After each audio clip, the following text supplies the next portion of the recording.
Imagine this. It's the early days of the Cold War. The world is split between East and West, NATO and the Warsaw Pact.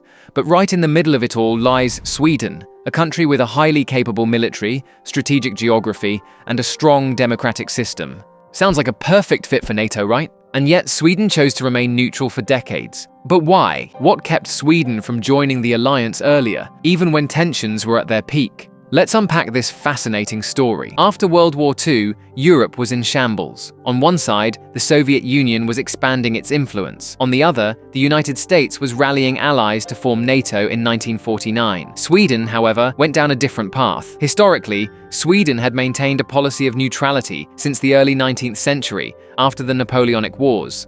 This stance wasn't just a choice, it became a cornerstone of Swedish identity. During the Cold War, Sweden saw neutrality as the best way to stay out of another catastrophic conflict. But neutrality didn't mean weakness. Sweden invested heavily in its defense, developing one of the most advanced militaries in Europe. Remember the Saab fighter jets or the impressive submarine fleet? Sweden wasn't sitting idly by. It was ready to defend itself if needed.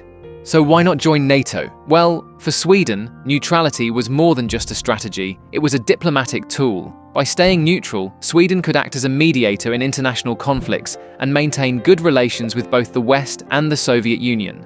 Think of it as walking a tightrope, balancing between two giants. Another factor in Sweden's decision was its thriving military-industrial complex. By staying neutral, Sweden could sell arms to both NATO and non-NATO countries without restrictions. Swedish companies like Saab and Bofors became major exporters of military technology, which not only bolstered the economy, but also reinforced the country's independent stance. But neutrality wasn't always easy. As an example, during the Crimean War in 1853 to 1856, Sweden let the British use parts of the island of Gotland as a naval base in the conflict with the Russian Empire. Or during the Finnish Winter War, after the Soviet invasion, extensive military support was provided to Finland. The same can be said for the Cold War, when the Swedish government also secretly cooperated with NATO. Yes, Sweden was officially neutral, but behind the scenes it shared intelligence, coordinated military strategies, and even received guarantees of support in case of a Soviet attack. Especially the 1980s brought new challenges. Soviet submarines were detected in Swedish waters, and tensions rose. Yet, even then, Sweden chose to double down on its neutrality. But why? Because joining NATO risked provoking the Soviet Union. Sweden was located right next to Finland, another neutral country, and together they formed a buffer zone between East and West. Joining NATO could disrupt that fragile balance.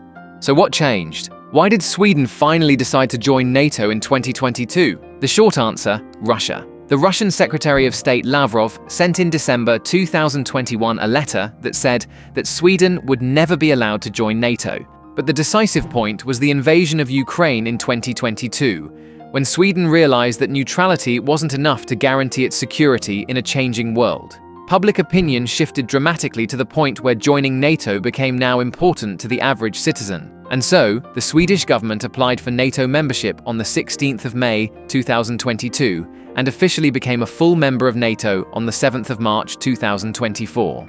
In many ways, Sweden's decision to join NATO wasn't a break from its past, but a continuation of its long-standing policy, to adapt and survive in a volatile world. Neutrality served its purpose during the Cold War, but in today's geopolitical landscape, alliances matter more than ever. And that's it for today. What do you think? Was Sweden right to stay neutral for so long, or should it have joined NATO decades ago? Let me know in the comments. If you are curious about how Peru got rich from bird droppings, then I can recommend my video about guano. Have fun watching it and see you next time.